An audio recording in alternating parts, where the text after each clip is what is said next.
Hello guys, तो कैसे हैं आप लोग। आई होप कि आप सभी अच्छे होंगे और मैं हूं प्रभाकर कुमार। आपका स्वागत करता हूं हमारे अपने यूट्यूब चैनल स्काई मैथ्स में। और आज हम शुरू करने वाले हैं हमारे मैथमेटिक्स का एक नया सफर, एक बहुत ही लंबा सफर जो कि चलेगा 11th का पूरे मैथमेटिक्स का सीरीज चलेगा एक। ठीक है, तो ये एक ऐसा सफर है जिसमें हमें मंजिल तो मिलेगी लेकिन सफर का मजा भी बहुत आएगा। तो चलिए आज शुरू करते हैं हम 11th मैथमेटिक्स के पहले चैप्टर को, जो कि है आपका सेट थ्योरी, समुच्चय हिंदी में। चलिए, तो क्या होता है एक सेट, सेट आया कहां से, सेट को इंट्रोड्यूस किसने कराया। बहुत सारे सवाल उठते हैं जब हमारे दिमाग में आता है ये नाम सेट थ्योरी। क्या होता है, तो चलिए एक एक करके सभी सवालों का एकदम प्रॉपर तरीके से, एक मजेदार तरीके से आंसर ढूंढते हैं। तो सेट थ्योरी का इंट्रोडक्शन सबसे पहले मैथमेटिक्स में किन्होंने दिया था? जॉर्ज कैंटर ने। यहां आप देख रहे होंगे कि यहां हमने लिखा है उनका नाम, जॉर्ज कैंटर। जॉर्ज कैंटर एक कमाल के वायलिनिस्ट होने के साथ साथ, वायलिन बजाने वाले के होने के साथ साथ एक कमाल के मैथमेटिशियन भी थे। मैं बता दूं कि पुराने जमाने के जितने भी मैथमेटिशियन होते थे वो एक कमाल के म्यूजिशियन भी होते थे। ठीक है, तो ये भी म्यूजिशियन थे, ये वायलिन बहुत अच्छा बजाते थे और सेट थ्योरी का इन्वेंशन इन्होंने ही किया था। इन्होंने ही हमारे इस सेट थ्योरी को का इंट्रोडक्शन मैथमेटिक्स से कराया था। तो क्या होता है एक सेट थ्योरी?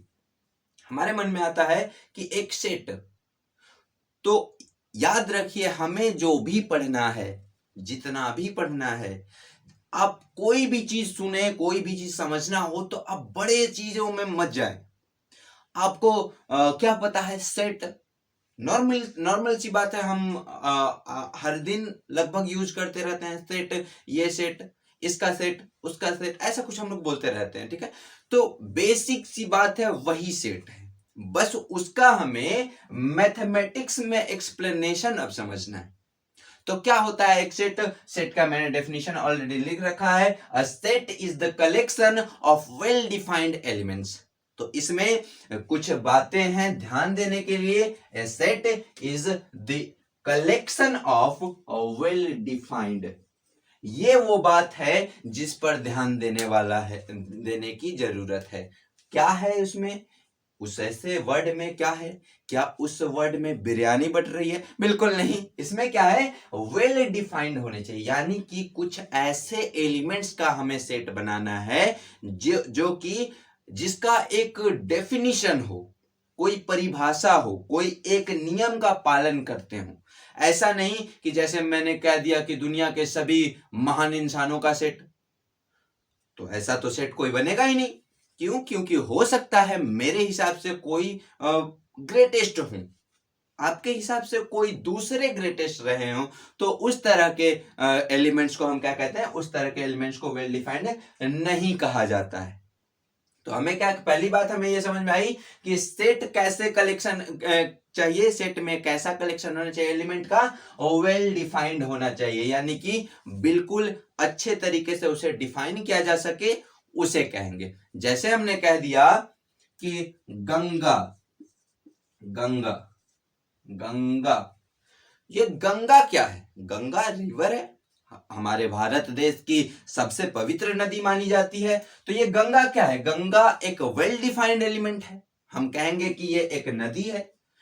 ऐसा तो नहीं है कि मैं इसे नदी कहता हूं तो आप इसे समंदर कहोगे, बिल्कुल नहीं, आपके हिसाब से भी ये नदी ही है। तो ये क्या है? एक वेल डिफाइंड एलिमेंट है। तो ऐसे ही बहुत सारे एलिमेंट, जितने एलिमेंट आप लेना चाहो उतने सारे एलिमेंट का एक कलेक्शन लिया जाए, एक ग्रुप बनाया जाए, तो उसे क्या कहेंगे? उसे सेट कहेंगे। अब बात कर लेते हैं कि सेट लिखने के क्या कोई नियम हो सकते हैं?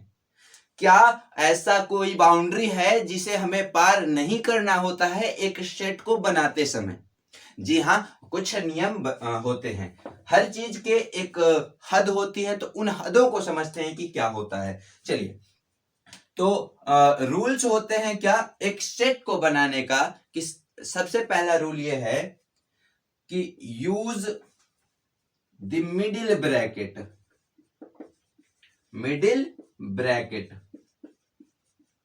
यानी कि हमें जितने सारे भी एलिमेंट्स लेने हैं उसे किस में रखने हैं, एक मिडिल ब्रैकेट के अंदर। हो सकता है आप उसे मंझला कोष्ठ कहते हो सकता है आप उसे करली ब्रैकेट कहते हो, तो वो एक ही बात है। यानी कि हमें क्या करना होता है, हमें सारे ही एलिमेंट्स इस ब्रैकेट के अंदर लिखना होता है। ये पहला रूल है, ठीक है। अब दूसरा रूल क्या है, तो दूसरा रूल होता है इसका दूसरा रूल ये कहता है कि elements in a set should not be repeated।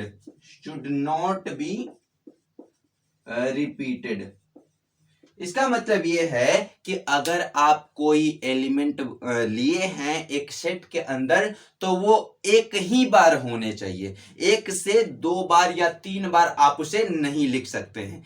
यानी कि elements in A set should not be repeated. अब तीसरा क्या है, तीसरा भी क्या हो सकता है, बिल्कुल हो सकता है। तीसरा ये है, तीसरा हमें एक थोड़ा सा राहत देता है, वो क्या है, अरेंजमेंट ऑफ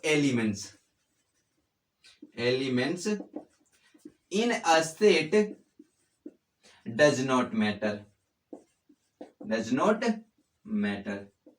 यानी कि हमने जितने भी एलिमेंट लिए हैं उसे में ये कोई अवरोध नहीं है, कोई मतलब नहीं है कि हमने किसे पहले लिखा है, किसे बाद में लिखा है, किसे उसके बाद लिखा है, किसे सबसे लास्ट में लिखा है। इसका कोई प्रभाव नहीं पड़ता है एक सेट के ऊपर। यानी कि इन सभी चीजों को फॉलो करके मैं एक सेट बनाऊं, तो देखिए एक सेट बनाते हैं हम। जैसे कि हमने कह दिया कि एक सेट है, सेट को सबसे पहला क्या करना है, उसमें एक मिडिल ब्रैकेट का यूज करना है हमें, ठीक है। यानी कि जितने भी एलिमेंट्स आएंगे इस घेरे के अंदर आएंगे, ठीक है। अब मैं कुछ एलिमेंट्स लेता हूं, जैसे कि मैंने कह दिया कि पहला एलिमेंट है हमारा अखंडा। अब अखंडा कौन है भैया, अखंडा मिर्जापुर के बाहुबली हैं, ठीक है। तो अखंडा मैंने ले लिया, फिर मैंने ले लिया मुन्ना भैया ले लिया, और फिर अगर मुन्ना भैया लिया है तो भैया आपको गुड्डू को कैसे भूल सकते हैं, गुड्डू भैया, और फिर बबलू भैया। हमने कह दिया कि ये हमारे हैं 4 एलिमेंट्स, हमने 4 कैरेक्टर उठाए हैं, 4 कैरेक्टर उठाए हैं मिर्जापुर सीरीज से, ठीक है। मिर्जापुर सीरीज से हमने ये 4 कैरेक्टर उठा लिए, अखंडानंद त्रिपाठी, अखंडा, बाहुबली ऑफ मिर्जापुर, ठीक है। और उसके बाद मुन्ना भैया, द किंग ऑफ गज्जूमल कॉलेज, ठीक है। उसके बाद गुड्डू भैया और फिर बबलू भैया। ये 4 एलिमेंट्स हमने लिए हैं। तो इसमें क्या है, पहला क्राइटेरिया सेटिस्फाई हुआ, बिल्कुल हुआ, हमने एक करली ब्रैकेट का यूज किया और उसके अंदर सारे एलिमेंट्स लिखे हैं। उसके बाद elements in a set should not be repeated, मैंने किसी भी एलिमेंट को दोबारा लिखा है क्या, बिल्कुल भी नहीं। अखंडा एक ही बार, मुन्ना एक ही बार, गुड्डू एक ही बार, बबलू एक ही बार, ठीक है। यानी कि सारे एलिमेंट्स सिंगल टाइम आए हैं, बस एक ही बार आए हुए हैं इस सेट के अंदर। उसके बाद बोल रहा है कि arrangement of elements in a set does not matter, यानी कि अगर इसी सेट को मैं लिखना चाहूं कुछ इस तरीके से, मैं कहूं कि मैं इसे बदलने वाला, यानी कि मैंने कर दिया पहले मुन्ना भैया को, फिर कर दिया मैंने गुड्डू भैया को, फिर कर दिया मैंने बबलू को, बबलू भैया को कर दिया, और फिर मैंने आखिर में लेके चले गए किसे, अखंडानंद त्रिपाठी को, अखंडानंद को कर दिया भैया। तो इसका मतलब बिल्कुल नहीं होता है कि ये हमारा अलग सेट है, ये हमारा अलग सेट है, ऐसा कोई मैटर नहीं करता है। ये भी वही सेट है जो ये वाला है, ठीक। यानी कि इसका कोई प्रभाव नहीं पड़ता है कि थाली में आई रोटी कौन सी पहले खा रहा हूं मैं, ऊपर वाली या नीचे वाली, इसका कोई मैटर नहीं करता है, क्योंकि जाना वो यही है और फिर जाना कहीं और है, ठीक है। चलिए, तो अब आई होप कि आपको समझ में आ गया होगा कि एक सेट को कैसे लिखते हैं और क्या क्या उसके लिखने के नियम होते हैं। तो चलिए अब हम चलते हैं हमारे अगले टॉपिक, जो कि है कुछ सेट बनाना। यानी कि ये जो हमारा वेल डिफाइंड है, कैसे कैसे वेल डिफाइंड के सेट बनाए जा सकते हैं और कैसे कैसे ऐसे कुछ क्राइटेरिया होंगे, ऐसे कुछ क्वेश्चन होंगे जिनके लिए सेट नहीं बनाए जा सकते हैं। तो हम बात करते हैं कुछ एग्जाम्पल्स को लेकर।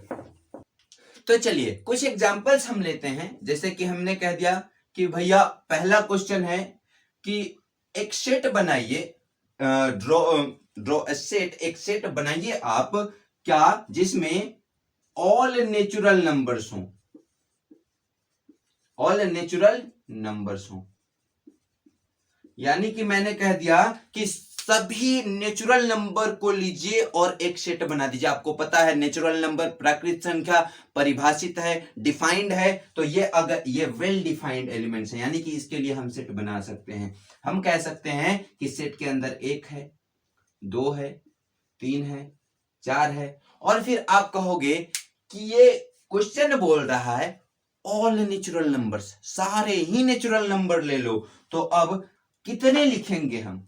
आखिर का तो हमें पता नहीं कितना तक जाना है, ये तो अनंत तक जाएगा, ठीक है। ये कहां तक जाएगा? इनफाइनाइट, इनफाइनाइट है। तो हम क्या करते हैं, जब ऐसे कुछ टर्म आ जाते हैं जिसमें आप पूरा एलिमेंट्स नहीं लिख सकें, सारे एलिमेंट्स को नहीं लिख सकें, तो हम लगाते हैं जुगाड़। क्यों? क्योंकि हम हैं भारतीय और हमारे नसों में जुगाड़ बहता है। चलिए हम कहेंगे भैया ये तो है, और इसके बाद आप जहां तक जाना चाहो चले जाओ भैया, आपको जहां तक जाना है यहां भर लो, बस पहुंच जाओगे, ठीक है। तो हमने कह दिया कि ये बना दिया हमने आपका सेट, जो आपने कहा था ऑल नेचुरल नंबर्स का set. This is the set for all natural numbers, ठीक है। और मैंने इसे नाम दे दिया कि ये कौन सा सेट है, ये ए सेट है। एक मैंने सेट लिया जिसको नाम दे दिया ए, और ये सारे एलिमेंट्स उसमें भर दिए। अब दूसरा कोई एग्जांपल लेते हैं, दूसरा एग्जांपल कहता हूं, मान लीजिए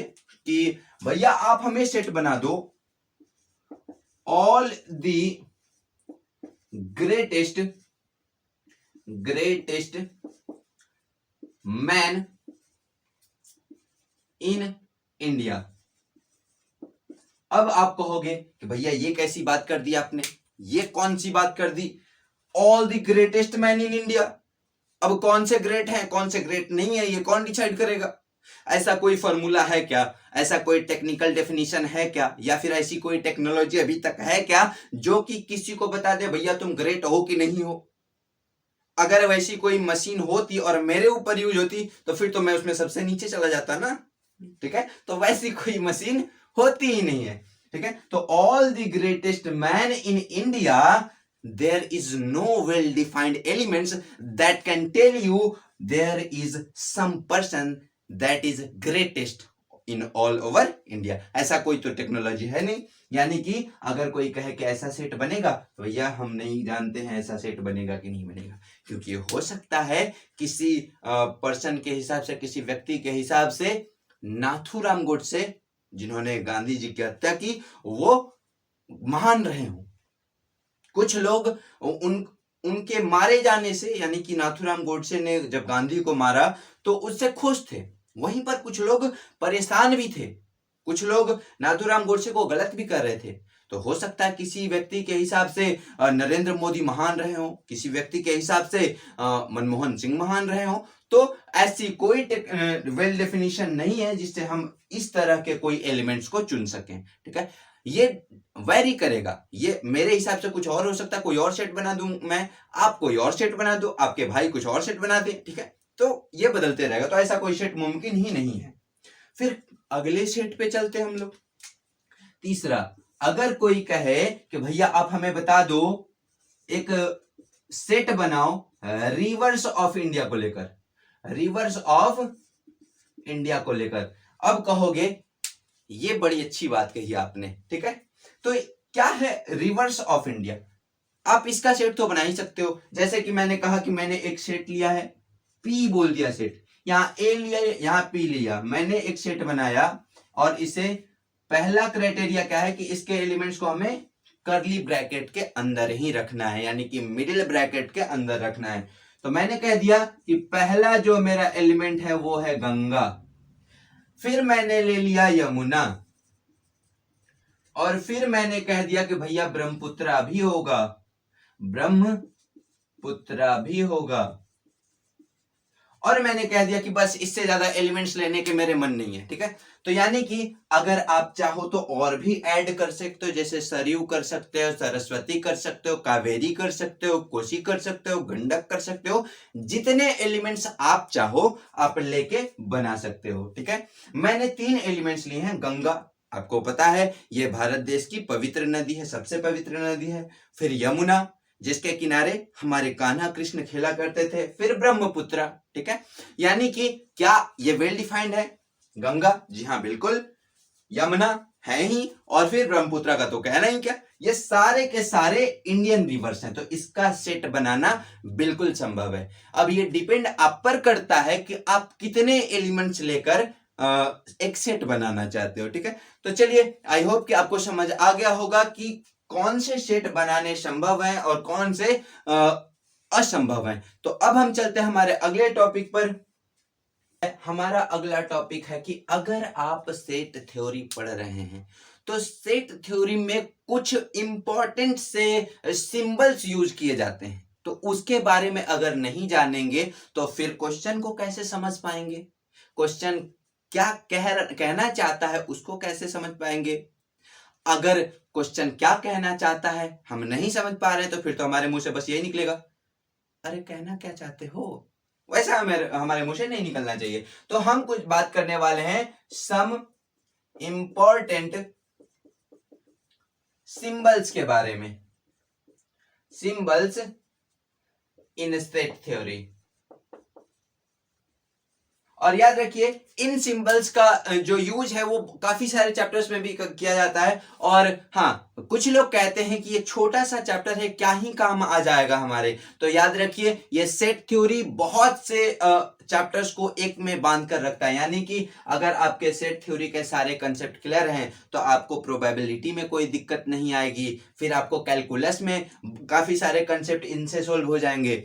अगर आपने इसे अच्छे से पढ़ा है तो फिर परम्यूटेशन कॉम्बिनेशन काफी अच्छे से समझ में आएगा, फिर आपका बायनोमियल प्रिंसिपल अच्छे से समझ में आएगा। यानी कि क्या है, ये एक गोंद की तरह काम करता है पूरे मैथमेटिक्स को एक साथ चिपकाए रखने में, तो हमें इसके कंसेप्ट को काफी अच्छे से पढ़ना भी तो पड़ेगा। चलिए, तो सबसे पहला इसमें आता है ये, इसे फिजिक्स में एप्सिलॉन कहते हैं, इसे फिजिक्स में एप्सिलॉन कहते हैं, लेकिन हम पढ़ रहे हैं मैथमेटिक्स के सेट थ्योरी, तो इसमें इसे एप्सिलॉन ना कह के इसका मतलब होता है बिलोंग्स टू, बिलोंग्स टू, यानी कि इसका मतलब हम क्या कहेंगे, इसे कहेंगे कि भैया ये क्या है, ये एप्सिलॉन नहीं है, इसे बिलोंग्स टू कहेंगे। जैसे कि मैं एग्जांपल के लिए अगर कह दूं कि एक x है which belongs to natural number, यानी कि ये इसे ऐसे नहीं पढ़ेंगे कि x एप्सिलॉन n,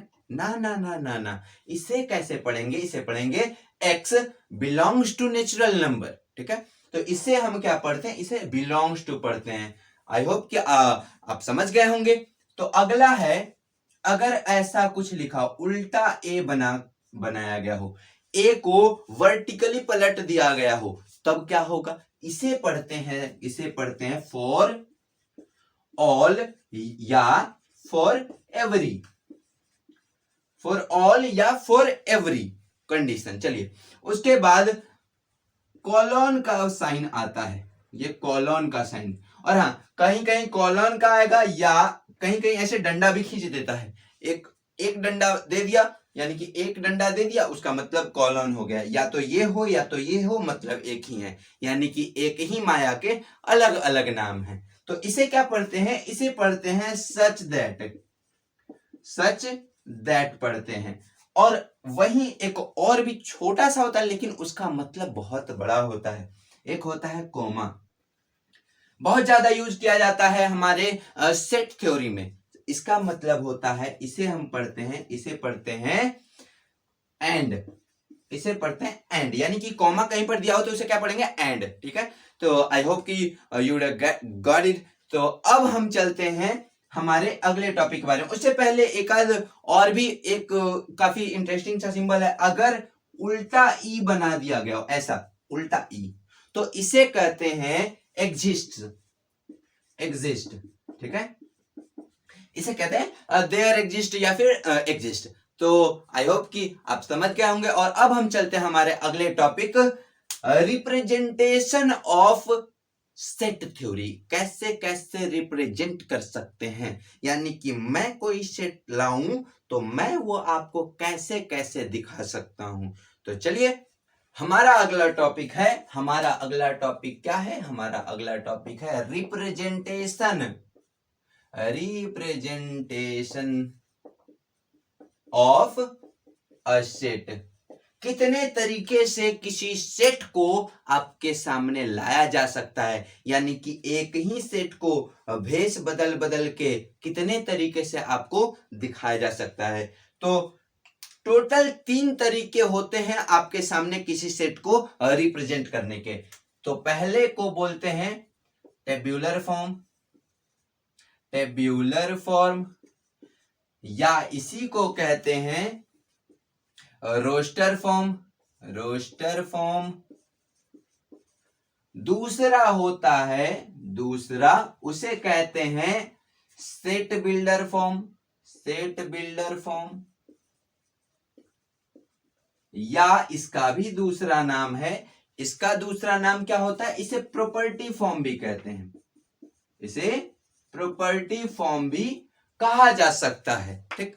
और तीसरा कौन सा होता है, तीसरा कौन सा होता है भैया, तीसरा होता है विजुअल रिप्रेजेंटेशन, यानी कि बिल्कुल आपके सामने लगेगा कि यही तो सेट है, यही तो वो है जिसे मैं पढ़ना चाहता हूं, पाना चाहता हूं उसे, तो आप कुछ और देख रहे होगे। चलिए, तो यहां पर क्या होगा, इसे कहते हैं visual representation, representation. Visual representation को वेन डायग्राम में भी पढ़ना है आपको, तो ये बहुत इंपॉर्टेंट है आगे चलकर। ये दोनों तो हैं ही समझने के लिए, ये भी काफी इंपॉर्टेंट है। तो चलिए, क्या होता है टेब्यूलर फॉर्म, टेब्यूलर फॉर्म क्या होता है, या फिर उसे कह लीजिए रोस्टर फॉर्म क्या होता है। तो अगर किसी सेट के सारे एलिमेंट को एक कर्ली ब्रैकेट में बंद करके दिखाया गया हो, सारे एलिमेंट को, यानी कि अगर मैंने एक सेट ए ले लिया और उसमें कह दिया कि 1 है, 2 है, 3 है, 4 है, 5 है, 6 है, 7 है और 8 है, मैंने ये 8 एलिमेंट भरे हैं इस सेट के अंदर, ठीक है। तो ये एक सेट हो गया। तो अगर कर्ली ब्रैकेट के अंदर सारे एलिमेंट्स आपको दिख रहे हो तो उसे कहते हैं टेब्यूलर फॉर्म, यानी कि टेब्यूलर मतलब क्या, एक टेबल की फॉर्म में, एक टेबल पे बिछाया हुआ जैसा दिख रहा हो, ठीक है। तो और वो टेबल किससे बंद हो, एक कर्ली ब्रैकेट से बंद हो, यानी कि मिडिल ब्रैकेट से बंद हो। अब सेट बिल्डर फॉर्म क्या है भैया, सेट बिल्डर फॉर्म भी तो कुछ होगा।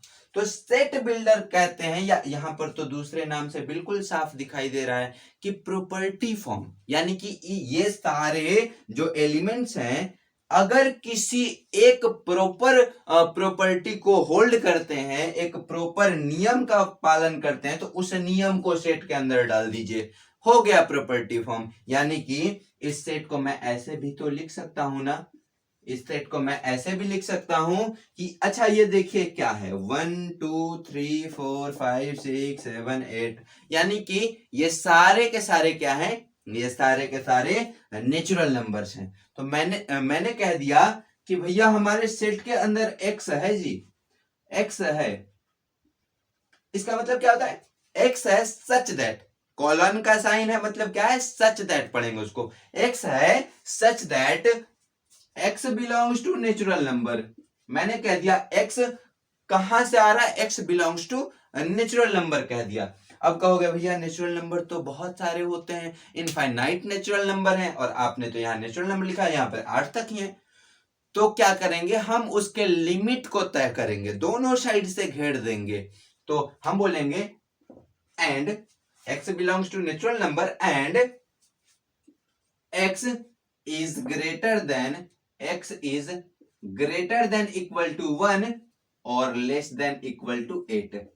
अब जरा बताइए कि ऐसे नेचुरल नंबर हमें बताइए, ऐसे नेचुरल नंबर बताइए। एक्चुअल में यहाँ n कर देते हैं। नेचुरल नंबर कहां से कहां तक चाहिए हमको? हमने कह दिया कि नेचुरल नंबर 1 से बराबर या बड़ा हो और 8 से छोटा हो या बराबर हो। यानी कि अब 1 से 8 तक में, 1 से 8 तक में 8 ही तो नेचुरल नंबर होंगे ना। 1 2 3 4 5 6 7 8, और कोई होगा क्या? और कोई नहीं होगा। यानी कि ये मेरा टेबुलर फॉर्म है और इसी के प्रॉपर्टी को मैंने इधर लिख दिया है, तो ये मेरा सेट बिल्डर फॉर्म या प्रॉपर्टी फॉर्म हो गया। और अब यहां देखिए, अब मैंने लिखा विजुअल रिप्रेजेंटेशन। अब ये क्या बला है? ये क्या बला है? Visual representation. तो विजुअल का मतलब क्या होता है? सामने सामने मिल रहा हो देखने के लिए, ठीक। तो विजुअलाइज कर रहे हो, तो हमने कह दिया कि भैया एक सर्कुलर सा कोई चीज बना लो और इसके अंदर सारे ही एलिमेंट्स को भर दो। जितने एलिमेंट्स मिल रहे हैं ना, सारे को भर दो। 1 है, 2 है, 3 है, 4 है, 5 है, 6 है, 7 है, 8 है। हाँ, इसके अंदर भरने के लिए आपको कोई रेस्ट्रिक्शन नहीं होता है कि आप किधर क्या भर रहे हो, ठीक है। चलिए, क्यों? क्योंकि हमने शुरुआत में ही पढ़ा है कि arrangement of elements in a set does not matter. और इसके खोपड़ी पर मैंने यहां कनपट्टी के पास मैंने लिख दिया सेट का नाम। मैंने बोला कि ये ए सेट है जिसके अंदर इतने सारे एलिमेंट भरे हुए हैं, ठीक है। तो ये हो गया विजुअल रिप्रेजेंटेशन, ये हो गया सेट बिल्डर, ये हो गया टेबुलर या रोस्टर फॉर्म। आई होप कि आपको ये काफी अच्छे से समझ में आ गया होगा। तो चलिए कुछ क्वेश्चन को हम क्या करते हैं, टेबुलर से सेट बिल्डर या फिर सेट बिल्डर से टेबुलर फॉर्म में चेंज करके देखते हैं, ताकि हमारा कंसेप्ट और भी ज्यादा क्रिस्टल क्लियर हो जाए। तो चलिए कुछ क्वेश्चन ऐसे होंगे। क्वेश्चन मान लीजिए ऐसा दिया हो, एक सेट दिया हो, ऐसा कुछ बोल रहा हो 1 है, 4 है, 9 है, 16 है, 25 है, और बोल रहा है कि change this set into property form. हमें इसे प्रॉपर्टी फॉर्म में लिखना है। चलिए कैसे लिख सकते हैं, आप जरा ध्यान से देखिए। ये क्या है? ये आपका 1 का स्क्वायर है, ये 2 का स्क्वायर है, ये 3 का स्क्वायर है, ये 4 का स्क्वायर है, ये 5 का स्क्वायर है। यानी कि हम क्या देख रहे हैं कि इसके जो एलिमेंट्स है ना, वो सारे क्या हैं? 1 2 3 4 5, यानी कि नेचुरल नंबर्स के स्क्वायर हैं, नेचुरल नंबर के स्क्वायर किए हुए हैं। तो हम कहेंगे भैया कोई बात नहीं, हम भी नेचुरल नंबर का स्क्वायर लिख देंगे उसमें। हम कहेंगे एक सेट बिल्डर फॉर्म अगर बनाया जाए इसका, या इसे प्रॉपर्टी फॉर्म कह लीजिए, तो अब मेरा सेट ए क्या हो जाएगा? वो कुछ ऐसा होगा, 1 2 3 4 क्या है, 1 2 3 4 5 का स्क्वायर किया गया है। हम कहेंगे भैया हमारे सेट के अंदर एक्स है। क्या है भैया? हमारे सेट के अंदर एक्स है।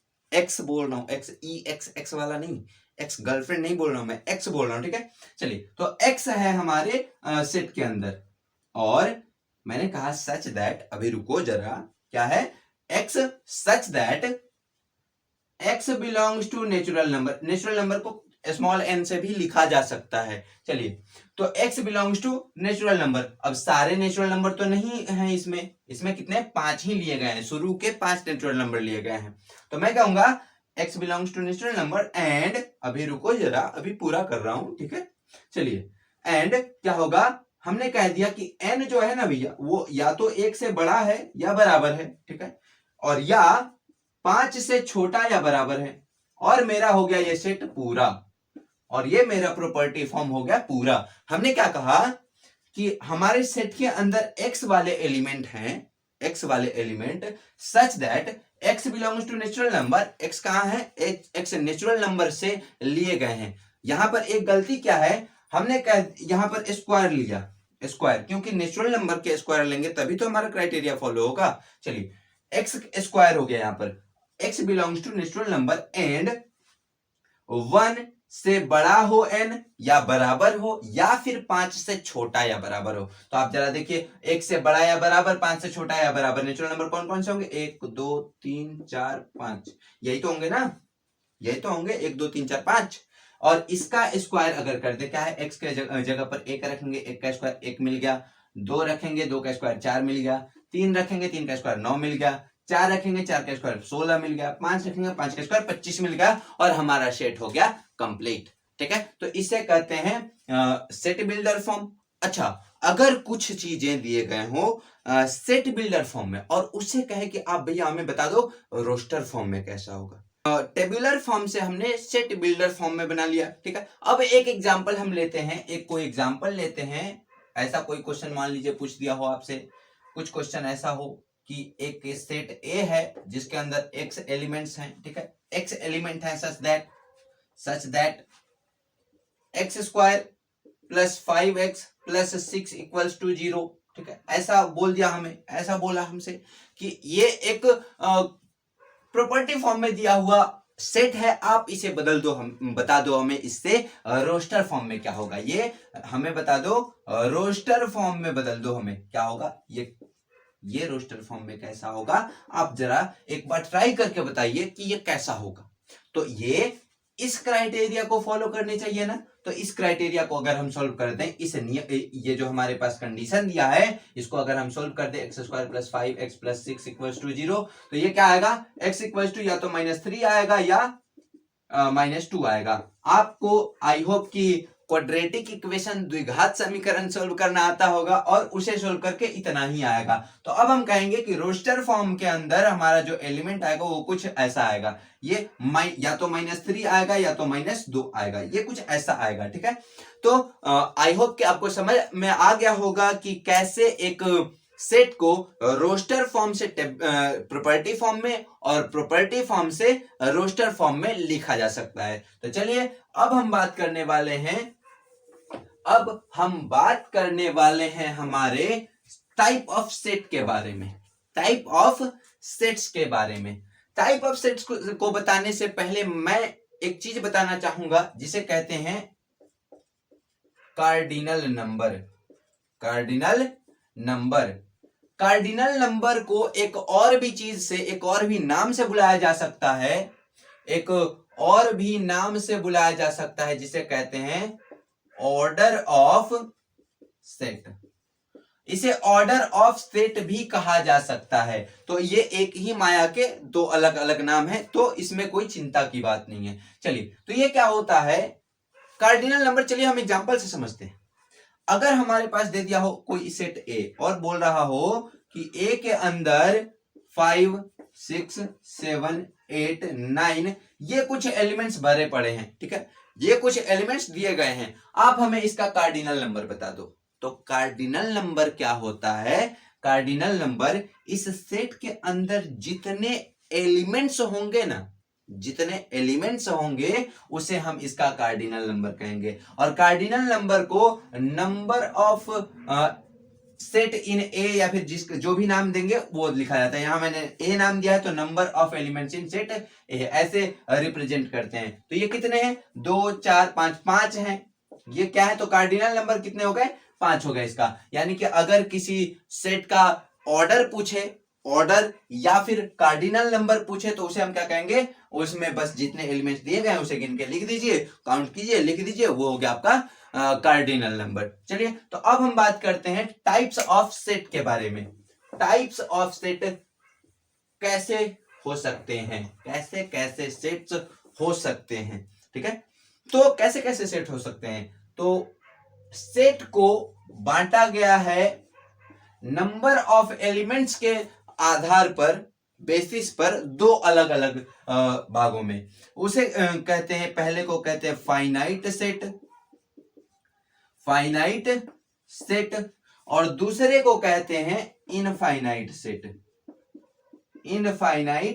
सेट कहते हैं दूसरे को। ठीक है, तो चलिए क्या होता है फाइनाइट सेट, क्या होता है फाइनाइट सेट देखते हैं। तो फाइनाइट नाम से ही क्लियर है कि जिसके अंदर क्या हो, एलिमेंट फिक्स हो, एलिमेंट फिक्स रखे गए हैं। यानी कि इसे आप कह सकते हैं, इसका अगर कोई पूछे कि आप फाइनाइट सेट का डेफिनेशन बता दो तो क्या होगा, a set which contains a fixed number of elements, हम कहेंगे कि एक फिक्स नंबर ऑफ एलिमेंट जिस सेट के अंदर होगा ना, उसे हम क्या कहेंगे भैया, उसे हम कहेंगे फाइनाइट सेट। जैसे एग्जांपल के लिए हमने ले लिया, एग्जांपल के लिए ले लिया कि एक सेट ए है, एक सेट ए है, उसमें एलिमेंट्स कुछ ऐसे हैं, एलिमेंट्स, एक एलिमेंट है सरदार खान, सरदार है भैया, एक में सरदार खान है, ज्यादा बोलोगे तो वो इतना बम मारेंगे कि इलाका धुआं धुआं हो जाएगा, ठीक है। चलिए, तो एक सरदार खान है, उसी में एक कौन है, एक एक बहुत ही जिसका नाम हुआ वासेपुर 2 में, चलो भैया वासेपुर भी ले लेते हैं, वासेपुर भी ले लिया हमने, ठीक है। सरदार खान आ गए, वासेपुर आ गया, ठीक है। तो जब सरदार खान आ गया, वासेपुर आ गया, तो सबका बदला लेने वाला भैया कैसे पीछे रहेंगे भैया, ठीक है। सबका बदला कौन लिया था, सबका बदला कौन लिया था, सबका बदला लेगा रे तेरा फैजल लिया था, फैजल, ठीक है। मैंने फैजल को ले लिया, फैजल को कह दिया, ये 3 एलिमेंट्स मैंने लिए, ठीक है। तो इस सेट के अंदर क्या है, इस सेट के अंदर फिक्स्ड नंबर ऑफ एलिमेंट है, 3 ही एलिमेंट हैं। तो अगर किसी सेट के अंदर फिक्स्ड नंबर ऑफ एलिमेंट होंगे तो उसे क्या कहेंगे, फाइनाइट सेट कहेंगे भैया, उसे फाइनाइट सेट कहेंगे। चलिए, उसके बाद इनफाइनाइट सेट क्या होंगे, इनफाइनाइट सेट क्या होंगे, just opposite of this one, यानी कि which has infinite number of elements, infinite number of elements.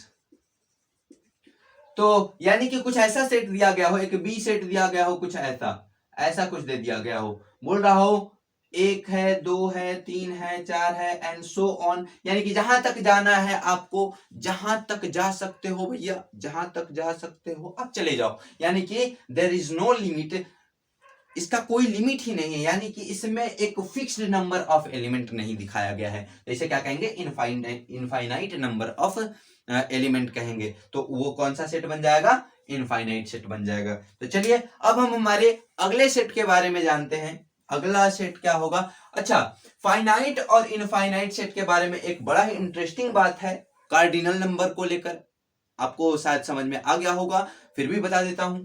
वो है कि कार्डिनल नंबर जो होता है, कार्डिनल नंबर जो होता है सिर्फ डिफाइन होता है फाइनाइट सेट्स के लिए, ठीक है। Cardinal number is only defined for finite sets. अब कहेंगे ये तो आपने ऐसी बात कर दी जैसे किसी के मैंने कान में जाके कह दिया हो, भैया बच के रहना, धरती गोल है, कहीं गिर ना जाओ, ठीक है। तो बस वैसी ही बात यहां पर है, क्या कि जिस सेट के अंदर फाइनाइट नंबर ऑफ एलिमेंट होंगे उसी का कार्डिनल नंबर होगा ना भाई, ठीक है। और जिसके अंदर पता ही नहीं कितना एलिमेंट, तो उसका क्या कार्डिनल नंबर हम बताएंगे, ठीक है। तो बस वैसी ही बात हो गई कि किसी के कान में जाके कहो कि भैया धरती गोल है, कहीं फिसल गए तो बहुत दूर जाओगे। चलिए, तो अब हम बात करते हैं हमारे अगले टाइप ऑफ सेट के बारे में, जिसे कहते हैं वॉइड सेट। वॉइड सेट, आप कहोगे नाम से कुछ समझ में नहीं आ रहा, मजा नहीं आ रहा है इस नाम में। चलिए, इसका और भी नाम दिया गया है, इसे कह सकते हैं नल सेट, इसे कह सकते हैं भैया, इसे नल सेट कह सकते हैं। अब कहोगे नल सेट, इसमें भी ज्यादा मजा तो नहीं आ रहा है। चलिए, तो एक और भी नाम दिया है मैथमेटिशियंस ने इसे कहते हैं एम्प्टी सेट, एम्प्टी सेट। इसे देखकर आपके मन में आया होगा ये बड़ी अच्छी बात कही आपने। चलिए, तो ये बड़ी अच्छी बात कही हमने। एम्प्टी का मतलब क्या होता है भैया, एम्प्टी का मतलब खाली, लुल, कुछ भी नहीं, ठीक है। तो इसका मतलब क्या होता है, एम्प्टी सेट, इसका मतलब क्या होना चाहिए कि एक ऐसा सेट हो भैया जिसके अंदर कुछ भी नहीं हो, कुछ भी नहीं हो, उसे क्या कहेंगे, उसे एम्प्टी सेट कहेंगे। मान लीजिए कि आप एक रिश्तेदार के यहां जा रहे हैं, ठीक, और आपने एक मिठाई का डब्बा खरीदा हुआ है और रास्ता काफी लंबा है, तो खाने के लिए तो कुछ चाहिए। आपने सारे मिठाई खा लिए, आपने सारे मिठाई खा लिए और बस वो खाली डब्बा आपने थमा दिया रिश्तेदारों को, तो वो तो कहेंगे भैया कि आपने हमें क्या दिया है, एम्प्टी सेट दिया है जी, एम्प्टी सेट दिया है, ठीक। तो ऐसा तो करना ही मत, नहीं तो वो लोग भी बगैर खाना खिलाए भगा देंगे। चलिए, तो ऐसा एक सेट किसे कहेंगे? आई होप कि आपको समझ में आ ही गया होगा कि जिस सेट के अंदर 0 नंबर ऑफ एलिमेंट्स हो, यानी कि a set which contains 0 number of elements, 0 number of elements, यानी कि जिसका number of element in set ए क्या हो? 0 हो, शून्य हो, अंडा हो। 0 0 अंडा हो मतलब कुछ भी नहीं हो, ठीक है। यानी कि अगर कोई कहे कि नल सेट के अंदर कितना होता है नंबर ऑफ एलिमेंट, तो हम कहेंगे कुछ नहीं बटा 2, ठीक है, कुछ नहीं होता है उसके अंदर, ठीक। तो अब देखिए इसको, जैसे कि मैंने कह दिया, जैसे एक एग्जांपल समझना जरूरी है। जैसे एक एग्जांपल हमने ले लिया कि एक सेट ए है जिसके अंदर के एलिमेंट्स हैं भैया एक्स स्क्वायर, एक्स एलिमेंट है, क्या है? एक्स है, एक्स एलिमेंट है such that x square plus 1 equal to 0। ऐसा हमें एक सेट दिया हुआ है, सेट बिल्डर फॉर्म में। बोल रहा है कि क्या ये डिफाइन है, ये कौन सा सेट होगा भैया, ये कौन सा सेट होगा? तो जरा देखिए इस कंडीशन को अगर हम सोल्व करें, यानी कि एक्स स्क्वायर बराबर -1 हो जाएगा, ठीक है, -1, यानी कि एक्स स्क्वायर क्या आ गया? -1 आ गया, अंडर ऑफ द रूट -1, यानी कि एक इमेजिनरी नंबर हो गया। रियल नंबर के लिए डिफाइन है क्या? नहीं है। तो रियल नंबर के लिए अगर डिफाइन नहीं है तो हम कहेंगे भैया इसके अंदर जो होगा ना एलिमेंट, इसके अंदर जो एलिमेंट होगा वो कुछ भी नहीं होगा, ये कुछ भी नहीं होगा। लेकिन अगर यहाँ पर 0 लिख दिया तो इसके अंदर एक एलिमेंट हो जाएगा, तो इसके अंदर 0 भी नहीं होता है, इसके अंदर कुछ भी नहीं होता है, ये बिल्कुल अकेला होता है। यानी कि ये बस अपने में गा रहा होता है, ना छेड़ो हमें हम सताए हुए हैं, ठीक है। इसे छेड़ना ही नहीं है, कुछ नहीं करना, ये अपने आप में एम्प्टी है, ठीक है। तो एम्प्टी सेट को बताने के लिए, एम्प्टी सेट ए को बताने के लिए एक ऐसा सिंबल बना दीजिए, बस डब्बा दे दीजिए, खाली डब्बा, उसमें कुछ भी नहीं हो, ठीक है। और एक ग्रीक वर्ड का, ग्रीक अल्फाबेट का एक साइन चुराया गया है इसको बताने के लिए। किसी से कहना मत, ये चोरी की है हमने। अरे हमने नहीं किया भैया, ये मैथमेटिशियंस ने की है, हम तो बस इसका यूज कर रहे हैं। फाई से हम क्या करते हैं? फाई से हम एक एम्प्टी सेट को लिखते हैं, या तो ऐसा दिया रहे या ऐसा दिया रहे, उसका मतलब क्या होता है? एक एम्प्टी सेट होता है, ठीक। आई होप कि आपको समझ में आ गया होगा कि एम्प्टी सेट क्या होता है, एम्प्टी सेट को कैसे लिखते हैं, और tabular form, visual representation, property form, set के बारे में सारे ही कॉन्सेप्ट क्लियर हो गए होंगे। तो आज के लिए बस इतना ही, अब मिलते हैं अगले वीडियो में। तब तक के लिए अगर ये वीडियो अच्छा लगा हो तो लाइक करें, सब्सक्राइब करें, और अपने दोस्तों को बताना ना भूलें, अपने दोस्तों में शेयर करना ना भूलें, ताकि सभी दोस्त, सभी और साथी इस मजेदार सफर का मजा ले सके। तो चलिए, प्रभाकर कुमार साइनिंग ऑफ।